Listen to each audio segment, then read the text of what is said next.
Oke. Nama saya Andre. Kalau sebelum mualaf itu Andrianus Sulistianto. Andrianus Sulistianto. Masih panjang lagi sih, tapi nggak perlu lah sebutin. Nah, terus nama Islam saya itu sebenarnya dari viewer ya. Cuman saya suka Muhammad Andrianus. Nah, saya mualaf itu dari Januari 2020. Januari 2020 itu juga berawal itu sebenarnya saya itu sebagai debater dari orang Kristen. Saya ngedebat sama orang Muslim juga. Jadi kepindahan Islam saya juga ke Islam itu bukan karena siapa-siapa, tidak ada yang mendorong, tidak ada yang maksudnya itu yang nyuruh. Benar-benar saya sendiri, dan saya ke ke KUA ya. Itu sendiri, terus akhirnya disaksikan dengan orang-orang yang disediakan di sana gitu. Karena saya memang benar-benar nggak tahu sama siapa gitu. Nah, disitulah mulai banyak konflik-konflik yang saya hadapi ya, bukan hanya sekedar konflik sih, tapi ya dari konflik keluarga ya kan otomatis, terus orang-orang sekitar, hingga perihal ekonomi. Dan itu realita, itu nggak dibuat-buat, itu realita. Dulunya itu saya itu orang yang bekerja keras, orang yang istilahnya ada lah, istilahnya di dompet tuh selalu ada duit lah, gitu. Nggak pernah kekurangan gitu. Nah, bukan berarti saya masuk Islam langsung kekurangan, enggak. Cuman kayak kita itu diambil semuanya itu, saya nggak bawa semuanya itu pada saat diam-diam ini saya masuk Islam ini, saya diam-diam ini. Maksudnya tuh istri nggak tahu, mantan istri nggak tahu, semuanya nggak tahu, anak-anak nggak tahu, saya diam-diam gitu. Ya, mulai dari situ ketahuan, mulai saya dibenci, mulai saya istilahnya saya pribadi nggak bisa menyalahkan mereka, ya kan? Karena itu kan sebuah kepercayaan bahwa saya dianggap saya menjual atau apa gitu kan. Padahal itu adalah keyakinan saya. Dan mereka nggak percaya karena mereka tahu saya bagaimana. Saya begitu rajin di gereja, paling rajin. Nggak mungkin nih, ini pasti kalau nggak dipengaruhin sama orang, atau karena perempuan, atau karena apa gitu kan. Makanya di situ saya awal mula bikin YouTube itu. Jadi untuk membuktikan gue masuk Islam itu bukan karena itu loh. Gue masuk Islam itu karena ini, karena Bible. Jadi saya sebenarnya lagi mau cari cari materi untuk debat gitu. Saya mau cari materi, kadang sama teman saya debatnya. Waktu itu pernah sama ada teman saya, kebetulan dia Muslim taat, namanya Iip. Ya kan, waktu itu ada di video saya itu, saya sama Iip ini debat tentang agama. Hingga sampai saya musuhan. Dan dia akhirnya pas saya mualaf, dia tuh datang ke saya live bareng sama dia. Jadi gejolaknya banyak sekali sih. Kalau dari kehidupan, ancaman-ancaman mau dibunuh, terus diiniin, difitnah lah segala macam, itu banyak sekali. Tapi saya jalanin aja dengan ini. Dari Protestan atau Katolik, Bang? Katolik saya. Maksudnya itu apakah tergabung di kepemudaan Katoliknya atau apa? Termasuk aktif? Saya termasuk aktif, ya kan. Saya boleh dicek itu saya di Gereja Santo Yohanes Blok B di Blok M di Kebayoran Baru. Gitu. Berarti termasuk Kristen yang taat gitu ya? Iya, karena setiap minggu udah pasti gereja, nggak pernah luput, pasti ke gereja. Ya sekali enggak, itu karena mungkin sakit atau karena lagi ada acara. Tapi selalu kalau saya nggak gereja, malamnya itu jam 9 selalu doa novena. doa novena itu doa rosario, maaf. Waktu itu kan berarti Bang Andre kan bisa dikategorikan orang yang suka mendebat Islam gitu ya, atau di luar Islam juga. Iya, saya sebagai orang di luar Islam. Nggak, maksudnya mendebat orang Islam gitu ya. Iya. Itu emang maksudnya nantangin gitu. Bukan nantangin, jadi jadi gini, ada yang ngomong nih tentang begini-begini tentang Kristen, saya balas gitu. Waktu itu di Facebook, sama zamannya masih bukan di Facebook, sama di YouTube juga gitu ya, di YouTube juga. Cuman saya nggak pernah mau menyertakan muka saya pada saat itu, gitu. Sampai pada titik apa ke Bang Andre itu tahu bahwa sedang mencari di Bible bahwa bisa dibilang apa itu sebagai titik balik, malah justru Bang Andre hidayah akhirnya mulai mencari itu soal Islam. Jadi gini. Buka halaman apa? Jadi gini, pada saat saya cari ya, ini ada, lu kenapa harus buka perjanjian baru mulu sih? Katanya gitu. Bukan dong perjanjian lama segala macam begini. Tuh lihat tuh gini. Nah saya coba buka perjanjian lama supaya apa namanya, supaya ini gue bisa nih buat senjata. Nggak taunya tiba-tiba saya buka di Nehemia 8 ayat 6 sampai dengan 7. Ini awal mula. Di situ juga tertera Nehemia 8 ayat 6 sampai dengan 7 bahwa Ezra ya kan melakukan doa itu dengan menyebut Allah Maha Besar. Ya kan, kalau mau buka aja Nehemia 8 ayat 6 sampai dengan 7. Dan ini saya buka ya, saya buka. Jadi biar paham juga teman-teman, masa sih Ndre itu benar-benar buat umat Islam gitu kan. Sebenarnya bukan buat umat Islam, itu sebenarnya sudah diajarkan atau memang sudah patut kita harus jalankan. Itu di perjanjian lama juga sudah ada, ya kan. Kenapa kok umat Kristen tidak melakukan itu? Nah, di sini kan Nehemia 8 ayat 6 sampai 7. Lalu Ezra memuji Tuhan, Allah yang Maha Besar. Dan semua orang menyambut dengan amin, amin. Sambil mengangkat tangan. Kemudian mereka berlutut dan sujud menyembah kepada Tuhan dengan muka sampai ke tanah. Loh, itu siapa yang melakukan? Ya kan? Kenapa ada di Bible? Dan banyak, nggak hanya ini, banyak saya temukan banyak mengenai wudhu. Ada juga. Perjanjian lama mengenai melepas alat kasut, sendal pada saat masuk tempat ibadah. Sebenarnya mereka sudah tahu sebenarnya. Tapi mereka tuh selalu berpatokan di perjanjian baru. Tapi kalau saya baca lebih teliti lagi di perjanjian baru, apa? Tentang apa? Tentang Yesus.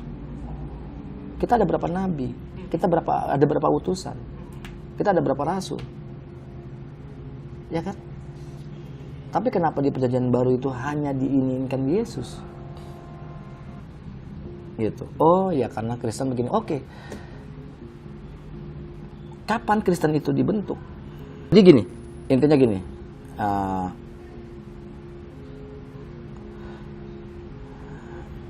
Barnabas dengan Saulus. Barnabas dengan Saulus itu pergi ke Antioquia. Nah, itu pertama kali disebut Kristen. Gitu. Saya baca juga di mana? Di Bible itu sendiri. Itu ada di Perjanjian Baru. Ya kan? Dan sekarang Kristen itu siapa? Yesus itu apa? Dia hidup di mana? Kadang mereka menganggap itu Ndre, lu kalau misalnya lu ngeliat di Nehemia 8 ayat 6 itu adalah tradisi orang-orang Yahudi segala macam. Oke, saya gitu ya. Lu nggak mau ikutin tradisi, oke. Kalau begitu Natal tradisi siapa? Karena saya cari di Alkitab tidak ada Natal, tidak ada tanggal 25 Desember. Nah, Yesus lahir pun tidak disebutkan tanggal 25 Desember. Atau tahun apa gitu ya, yang merujuk ke 25 Desember. Tidak ada. Jadi, saya mempertanyakan dong. Kalau gitu Natal apa? Salju, segala macam. Sinterklas, Sinterpit. apa gitu. Nah itu ikutin budaya apa? Budaya Eropa. Loh, lu bisa mau ngikutin budaya Eropa, tapi lu nggak mau ngikutin budaya Yahudi, ya kan? Dia selalu nyebutin YHWH, misalkan begitu-begitu kan, selalu kan. Padahal itu adalah istilahnya ininya Yahudi. Katanya nggak suka sama Yahudi. Jadi bingung. Nah itu yang jadi pertanyaan buat saya. Saya tanya juga ke Romo, saya juga tanya ke mana-mana. Jawabannya ya imani aja, Andre. Nggak usah terlalu jauh. Lu nggak akan masuk, lu nggak akan mengerti. Kalau begitu segitu bodohnya saya. Percuma saya kuliah, percuma saya sekolah. Tapi hanya baca A, tapi dijemputnya C. Ngelihat saya tuh maaf ini dulu ya, saya tuh benci sekali sama Muslim. Kenapa pada saat yang terjadinya pertumpahan yang di Afghanistan ya kan, bantai-bantain orang, dipenggal-penggalin segala macam, inilah itulah, kok ini jahat banget ya, kok Islam begini ya. Terus pemboman di 9/11 itu di WTC, wah gila ya. Oh jadi dibentuk pola itu dibentuk sebenarnya, dan kita menyadari bahwa jahat sekali.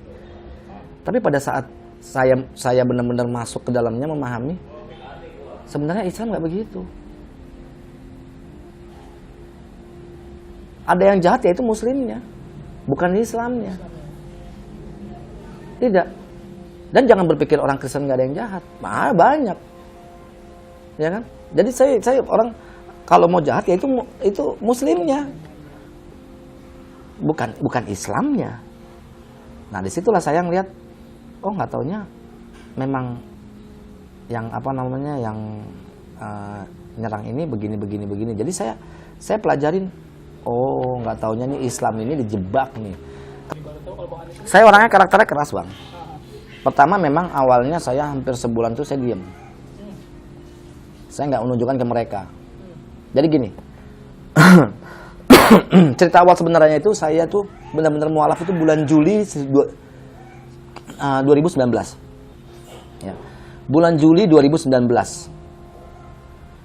Tapi saya nggak melakukan apa-apa. Nggak melakukan sholat, nggak melakukan apa-apa segala macam. Bahkan Desember pun saya sempat ke gereja. Saking sayangnya takut. Gitu loh. Sempet Natalan. Saking saya bingung, gue salah nggak ya masuk? Ngerti nggak? Saya nggak pernah sholat, nggak pernah apa segala macam, nggak. Itu bulan Juli setelah puasa, kalau nggak salah, saya lupa. 2019. Saya nggak pernah sholat, saya nggak pernah ini, nggak pernah. Ya kan? Nah, pada saat kayak begitu, pas udah Desember, karena kepancing sama anak saya pada saat anak saya kan yang kecil ulang tahun November. Saya datang, terus tiba-tiba mereka tuh benci. Saya nggak bisa nyalain mereka ya. Ya kalau lu mau balik lagi ke kita, lu balik lagi ke Kristen. Wah, akhirnya saya pikirannya ke situ tuh. Aduh, gila, gua nggak mau kehilangan punya anak, Abang. Nah, gimana ngadepinnya? Anak-anak tuh udah nggak mau ketemu sama Abang, benci sama Abang, gimana kira-kira? Perasaannya gimana? Hancur kan? Bimbang, saya nggak ada yang bimbing saya, nggak ada. Saya nggak pernah soal, waduh, udah nggak pernah. Akhirnya pas Desember, habis Natalan, saya ngerasa bersalah. Saya nggak taunya kayak disuruh buka lagi tuh Bible, bukan Al-Quran, Bible buka lagi. Yang nemuinnya tentang umat Islam terus. Ini ada apa ini tentang Islam? Maksudnya Islam yang jalanin terus. Udah deh. Gimana caranya? Akhirnya saya coba ke masjid, liatin orang sholat. Terus saya dengar kumandangnya azan tuh kayaknya kok sejuk banget ya. Padahal dulu tuh bencinya bukan main. Kalau ada azan maghrib gitu, saya ya, nggak tahu yang lain, tapi saya. Terus saya ngambil handphone, saya gini, kecilin, berisik. Dulu ya, sekarang tuh kok pada saat lagi habis Desember tuh kayaknya kok dengerin azan tuh kayaknya kok gue tenang. Ini ada apa nih? Akhirnya saya coba saya balik lagi ke KUA. Saya minta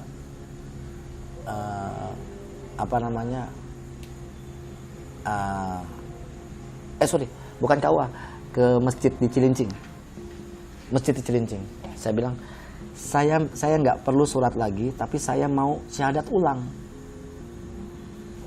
Syahadat lagi. Iya, karena saya ngerasa kemarin itu bukan syahadat saya tuh. Karena saya nggak melakukan itu dari bulan Juli, Agustus, September, Oktober, November, Desember itu masih bimbang dan hati saya masih ke sana. Tapi pada saat bulan Desember, saya mikir, gila ya, bulan Juni udah Lebaran. Itu ngerasa bersalahnya gimana tau nggak bang? Waduh, kayak bener-bener gila guanya. Akhirnya saya namanya siapa tuh? Ustadznya siapa? Nah, saya mualaf sama dia. Ulang ya? Saya bilang, saya minta syahadat ulang. Yakin. Saya mau syahadat ulang. Nah, pada saat syahadat ulang, itu benar-benar kayaknya kayak badan tuh kayak gimana sih ya, susah juga untuk gambarinnya. Pas asyhadu alla ilaha illallah wa asyhadu anna muhammadar rasulullah, itu langsung kayak gimana gitu. Terus saya benar-benar nangis tuh, nggak berhenti di situ. Saya merasa menyesal. Nah, di situ saya diajarin cara sholat, cara wudhu, ya kan, buat baca doa niat wudhu, ini segala macam, caranya, terus sholatnya, terus pertama tuh apa, doa iftitah segala macam. Dalam waktu 3 hari 4 hari saya langsung hafal sama surat-surat pendek. Jadi kayak yang ngebut itu sebenarnya bukan udah pelan-pelan. Otak saya ngebut, gue harus bisa sholat, gue harus bisa ini. Hari ini gue mau sholat, hari ini gue mau ini. Jadi saya kebut tuh, iftitah, Allahu akbar kabiru, walhamdulillah kasiru, semua saya hafalin. Terus Al-Fatihah, terus Rabbighfirli warhamni wajburni warfani. Jadi saya ngapalin semuanya itu. Akhirnya sampai At-Tahiyatul, belum hafal At-Tahiyat yang terakhir. Sampai apalin ya kurang lebih sehari 2 hari. 2 hari, karena benar-benar niat banget. Gimana sih kalau niat, gue harus bisa sholat gitu. Bahkan saya baca Ar-Rahman aja antara mungkin nggak sampai seminggu. Surat Ar-Rahman. Hafal. Tadinya sampai habis, sekarang kemarin dicoba cuman sampai 56 ayat. Cuman saya mau ini lagi, sempet hafal semuanya, tapi sekarang kurang lebih 56 ayat. 56 apa 53. Teman-teman yang baru memeluk Islam itu ada ya semacam intimidasi, atau dari entah itu dari yang agama yang lamanya atau dari anggota keluarga sendiri. Kalau Bang Andre, seperti apa sih ujiannya atau ya semacam cobaan lah, seperti itulah. Ini yang dari awal ya. Dari awal itu saya tuh kan kayak diusir. Saya nggak bawa apa-apa, tidak bawa apa-apa sama sekali. Saya cuma bawa baju 5 helai. Sebenarnya itu kayak pada saat kayak begitu tiba-tiba saya dipecat ya. Adalah hal lain, gara-gara dipecatnya pun itu karena saya Islam. Nah, terus tapi udahlah, pas dipecat saya udah nggak punya apa-apa. Saya terus, lu kalau misalnya keluar dari sini lu gimana biayain anak-anak lu, katanya gitu. Lu harus tanggung jawab sama anak-anak. Jadi apapun yang punya saya, yang ada dulu tinggal di apartemen kan, saya nggak bawa sama sekali. Saya cuma bawa baju, ya inilah jual-jualin aja, karena saya juga nggak punya apa-apa. Saya sempat ngekos di daerah Kayu Putih, ya kan. Nah di situ cuma bisa bayar sebulan 300.000, 400.000 gitu. Cuma bayar sebulan bisanya. Bulan berikutnya gimana ya gue bisa istirahat? Ini udah jatuh tempo nih buat bayar. Iya, nanti sekalian bulan depan. Akhirnya saya nggak bayar. Sampai bulan ketiga saya diusir. Dapat dong 3 bulan saya. Jadi bukan licik, tapi 3 bulan dapat. Saya pindah, saya punya duit 400.000 lagi, saya kos. Jadi saya luntang-lantung di situ. Saya jalannya lontang-lantung sampai akhirnya saya pernah jadi kuli pasir untuk supaya bisa iya di KBN ya, saya di KBN Tanjung Priuk. Kawasan Berikat. Hah? Kawasan Berikat. Yang apa namanya penampungan pasir di KBN di Tanjung Priuk. Nah itu saya sebagai pengeruk pasir di truk. Jadi apa namanya pasirnya dijatuhin ke truk, terus saya ngeruk itu dapat 30.000 sehari 30.000 40.000 hanya 4 truk gitu dapatnya karena banyak banget orang. Dan itu kalau bisa cuma 20.000 karena bersaing. Tapi ya udah, yang penting saya bisa makan dulu. Sampai segitunya sayanya, sampai kaki borokan gara-gara mungkin pasir itu ya. Sampai akhirnya saya nggak tahu mau tinggal di mana. Itu sampai bulan Agustus, September, Oktober, November 2020. Tapi saya tetap bikin YouTube, Saya tinggal di rumah teman saya bikin YouTube. Saya tinggal di sini bikin YouTube. Saya tinggal di sini bikin YouTube. Oktober sampai November 2020. Jadi ada namanya seorang YouTuber bantuin saya AdSense. Nah mulai dari situ November baru saya punya duit itu dari AdSense walaupun nggak besar ya. Cuman ada duit dari situ. Dan mulai teman-teman kristolog dan teman-teman ini membantuin saya untuk bisa semangat. Dari viewer juga bantuin saya untuk bisa ini sampai saya bisa bertahan sampai saat ini gitu. Ya. Saya ngeliat beberapa video Bang Andre ya belakangan yang mungkin bahasa saya atau bahasa Bang Andre mungkin ini untuk apa istilahnya kalau dulu kan sering mendebat orang agama sebelah, kalau sekarang kan lebih membela Islam Bang Andre ya. Jadi kalau ada yang nyinyir sama Islam Bang Andre situ maju kan. Iya. Itu maksudnya apakah yang memang ingin maksudnya membalas budi kemarin ini saya udah melakukan kesalahan nih, sekarang ingin kalau ada yang mendebat Islam saya ya silakan misalnya agama itu. Ya kayak begitu. Saya kayak menebus kesalahan sampai banyak yang ngancem ya. Jadi ada ini kisah nyata dan banyak saksinya. Di video saya di wawancara emang lain juga begitu sama. Apa namanya, ada yang ngancem, saya nggak mau nyebutin etnis ya, coba pokoknya 3 orang. Saya nggak mau sebutin suku, pokoknya ini 3 orang. Itu pertama ngancemnya di komen. Saya bilang datang ke sini. Waktu itu masih di Caman tuh, di jalan Caman Raya nomor 32 apa berapa segala macam. Ini lokasinya di sini. Datang ke sini, saya ada. Jangan jadi pengecut, jangan hanya bisa komen. Baik, saya datang. 3 hari kemudian mereka datang bertiga. Saya yang komen ini nih, dia tunjukin nih saya. Oh, datang juga akhirnya. Saya bilang begitu. Ya kan. Dia apa namanya nggak masalah apa-apa duduk situ. Oh ya terus gimana? Nggak, cuma buktiin kalau gue punya nyali kata dia gitu. Jangan pikir gue nggak punya nyali. Saya balikin. Lu punya nyali? Iya. Nggak ngaca bro. Maksud lu apa? Yang ngasih alamat ke sini siapa? Saya. Yang nemuin Anda sendiri siapa? Saya. Kalian bertiga, saya sendiri. Yang punya nyali siapa? Jadi saya udah nggak takut ancaman. Mau dibunuh, bunuh aja. Mau matiin, matiin aja. Tapi maaf, saya bilang begitu. Tapi jika Allah meridhoi kalian yang mati di tangan saya, itu Allah yang meridhoi. Mau bertiga kayak mau berempat, kalau Allah meridhoi kalian yang habis-habis. Tapi kalau Allah meridhoi saya yang mati. Jadi semua itu tergantung Allah. Ya mati sudah. Saya jihad. Ya kan? Tapi saya bangga mati sama di tangan orang kafir ketimbang sama orang Islam sendiri. Saya bilang begitu ke dia. Dan dia akhirnya ya cuma diam. Ya kalau bisa akhirnya slow. Kalau bisa begini. Saya nggak bisa. Kalau mau saya stop, mereka suruh stop. Nggak usah bahas Islam. Sekarang lu bilang gue nggak bener kan? Ya anggap aja gue nggak bener baca Bible. Lu salah. Ya udah anggap aja salah. Anggap aja gue goblok. Anggap aja gue tolol. Kenapa lu ngerespon? Kalau lu ngerespon namanya bener dong. Ya nggak? Lu respon balik. Bikinlah video. Ah, udah. Saya pernah ada video saya kan, saya buka open room, ayo debat. Pernah nggak? Ada. Nggak ada yang masuk. Oh, nggak ada. Ngomong, ayo debat kita, ayo kapan sekarang? Iya.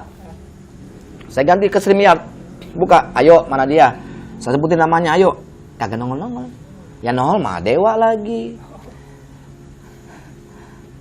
Ustadz Nandar, ya nongol. Mana yang debat? Nanti kalau ada yang datang, semua diam ya. Iya tenang aja, Andre tenang aja. Kita nggak akan serang ini. Nanti kesannya kayak keroyokan dia. Kagak ada yang masuk. Gitu loh.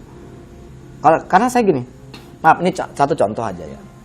Nggak apa-apa ya durasinya nih ya. Ya, Amit. Ini satu contoh aja. Misalkan kayak, Andre, lu tuh nggak ngerti. Apa namanya amanat agung tuh paham nggak lu? Oh paham. Amanat agung. Apa amanat agung? Bahwa pergilah ke semua bangsa-bangsa dan jadikanlah mereka murid-muridku. Kata Yesus begitu toh. Pergilah semua bangsa-bangsa, jadikanlah mereka murid-muridku. Baptislah mereka dalam nama Bapa dan Putra dan Roh Kudus. Begitu kan? Iya betul. Tapi kenapa lu masih yakin di Islam? Oh tunggu dulu. Kenapa saya masih yakin di Islam? Di situ kata-katanya bahwa Yesus mengatakan, pergilah ke bangsa-bangsa, jadikanlah mereka murid-muridku, bukan hamba-hambaku. Baca. Sebenarnya Yesus sendiri mengatakan bahwa dia adalah guru, bukan Tuhan. Kenapa lu anggap hamba? Oh enggak, Andre, hamba dan murid sama. Ini lagi. Kayak gitu kan. Akhirnya kepancing di situ dianya. Ada video saya. Dari mana samanya? Itu menurut pola pikir kalian. Hamba dan murid sama. Oh enggak, Andre. Itu lu nggak mengerti dari tujuan maksud murid segala macam. Udahlah. Kalau begitu sekarang guru-guru segala macam adalah Tuhan.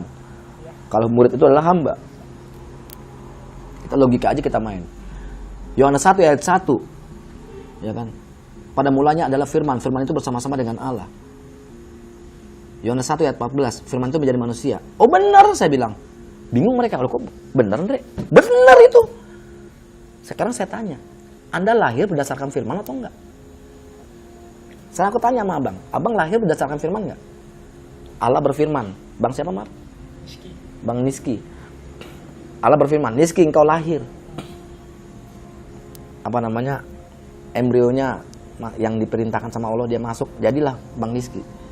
Atas firman Allah. Tanpa firman Allah, Bang Niski nggak bisa jadi. Benar nggak? Benar. Firman itu pada mulanya adalah firman. Memang pada mulanya firman. Kalau Allah tidak berkata-kata, itu tidak jadi firman. Firman itu bersama-sama dengan Allah. Benar. Karena itu adalah perkataan Allah. Firman itu menjadi manusia. Benar. Jadi manusia kan? Berdasarkan firman. Jadi firman ini menjadi manusia. Kalau dianggap bahwa Yesus itu firman menjadi manusia itu adalah Tuhan, kalau begitu Bang Niski adalah Tuhan. Kita main logika loh Bang. Mereka nggak bisa jawab. Bahkan mereka bilang, Andre pola pikirnya salah. Aduh, salah di mana gua? Gua tanpa firman gua nggak akan lahir. Kalau Allah menjadikan lu nggak lahir, Andre nggak lahir.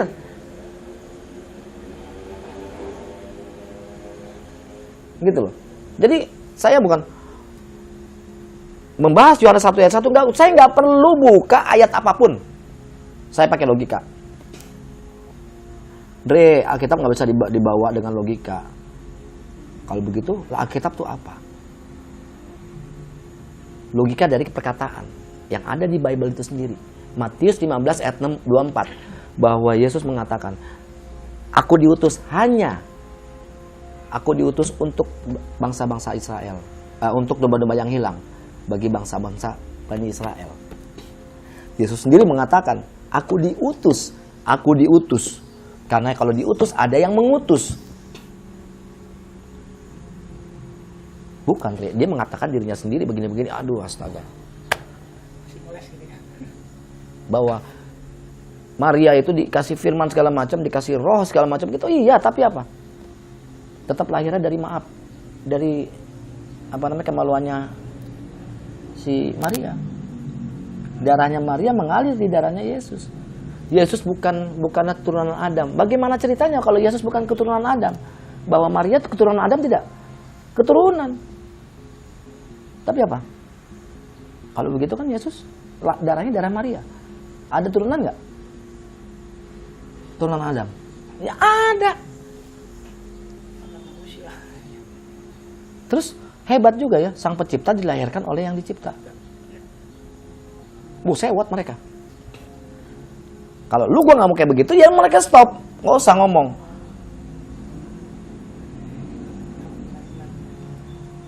Ada tidak dari yang lawan debat Bang Andre itu akhirnya yang istilahnya ngucap syahadat juga? Ya satu dua ada nggak? Ada, tapi ada satu orang ada dari Flores. Ya. Ini saya nggak, dia berkali-kali dia ngomong sama saya jangan sebutin nama, tapi kasarnya dia masih ada rasa khawatir. Ya. Dia dari Flores. Nah dia debat sampai dia telepon, tolong syahadatkan saya nggak bisa. Kejadian udah lama? Udah lama. Dan saya juga nggak tahu nomornya. Tapi dia benar-benar pas akhirnya saya coba menghubungi namanya Ari Wibisono. Itu orang mualaf center. Katanya ayo kapan. Loh saya orangnya siap ini. Nggak taunya nggak dapat kabar. Akhirnya ya udah, saya anterin dia ke masjid terdekatnya saya dia minta syahadat. Dia orang Jakarta. Iya, tapi dia maksudnya turunan dari situ, dari Flores. Nah, tuh dia syahadat. Jadi dia itu viewer saya. Dia ketemu sama saya segala macam. Oh, ngomongnya kasar. Tolong bang, ini masalahnya keluarga saya pasti nonton, teman-teman saya pasti nonton. Ya kenapa harus takut? Belum siap bang, yang penting saya syahadat dan saya di hati saya seperti ini. Di hati saya sempat, pokoknya di hati saya udah Islam. Terserah kamu. Tapi ini saya tidak memaksa kalau kamu ini. Enggak bang, ya udah, saya anterin. Dia syahadat. Saya tadi mau live, jangan, dia nggak mau. Ya sudah. Kalau nggak percaya tanya Ari Wibisono itu mualaf center. Saya pernah telepon dia untuk orang yang mau syahadat. Dengan mantan istri dan anak ini memang. Dulu sempat, kejar-kejaran. Dulu sempat nggak bisa ketemu. Dulu sempat ini. Nah ini ada satu cerita ini lucu. Bukan lucu sebenarnya. Gila ini mah nggak apa namanya tidak di luar nalar lah. Pada saat saya misalkan hari ini nih maghrib saya sholat maghrib ya Allah saya kangen betul sama anak saya nggak tahu harus berbuat apa, izinkan sekali aja untuk memeluk anak saya, nggak tahu bagaimana caranya, saya nggak tahu, hanya Engkau yang bisa ya membolak-balikan hati supaya saya bisa memeluk. Itu anak saya lagi benci-bencinya saya banget, nggak mau ketemu saya, manggilnya saya pun Dre. Usia berapa anak? SMA kelas 1. Satu baru. Iya ada dua, yang tahu mah kecil.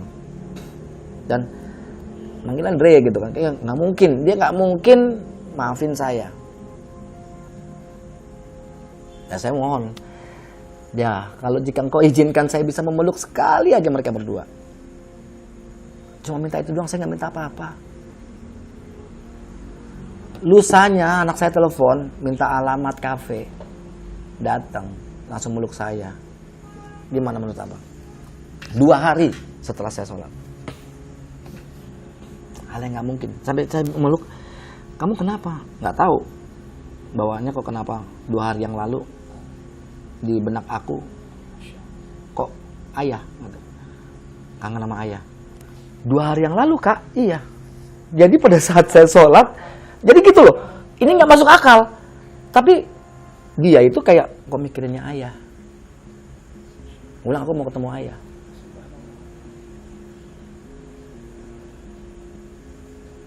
Lucu bang.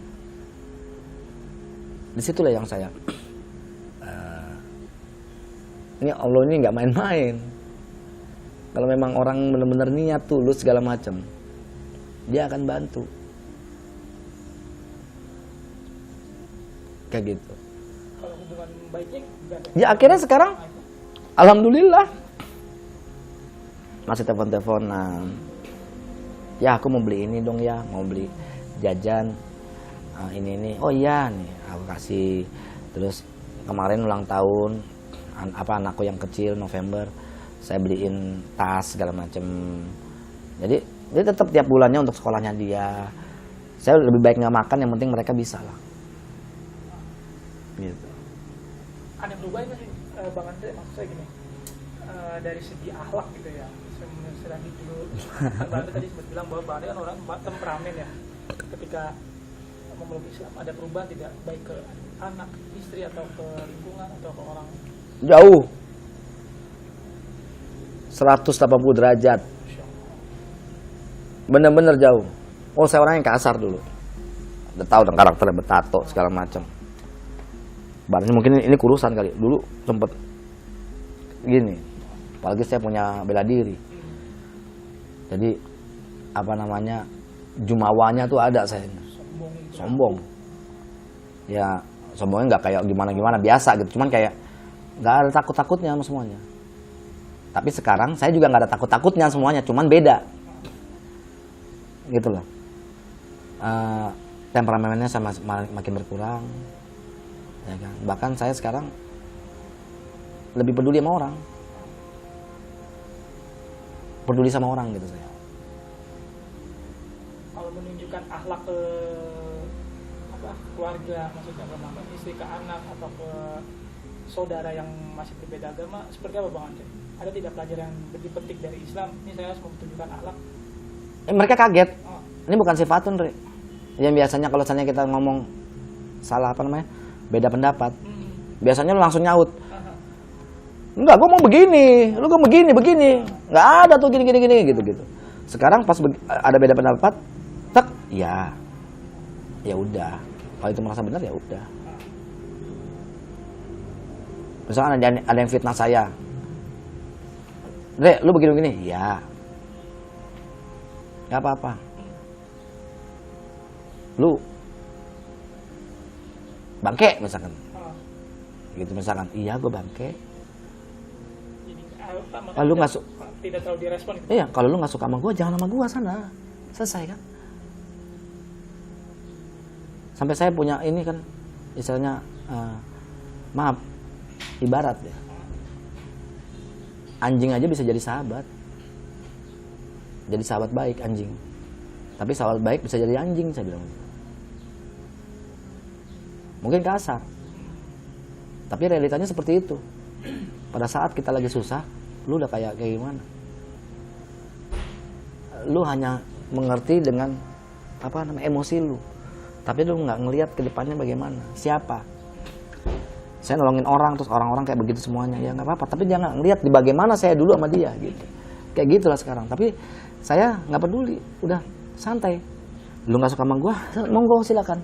No, I don't care. Sekali, 2 kali, 3 kali, baru saya paling begitu. Gue kasih kesempatan sekali ya, 2 kali udah ya, 3 kali udah ya, 4 kali saya yang maju. Lu jual, gue beli. Jadi saya bukan jagoan. Jadi saya sok jagoan, lo mau mati lo, matilah sudah. Alhamdulillah saya beneran. Karena sekarang saya pikirnya saya udah berserah sama Allah sih. Tawakal ya. Hah? Tawakal udah ya. Udah, bener. Ya udah. Kalau Allah mengizinkan saya mati sekarang, matilah. Karena semua ini milik Allah kok sekarang.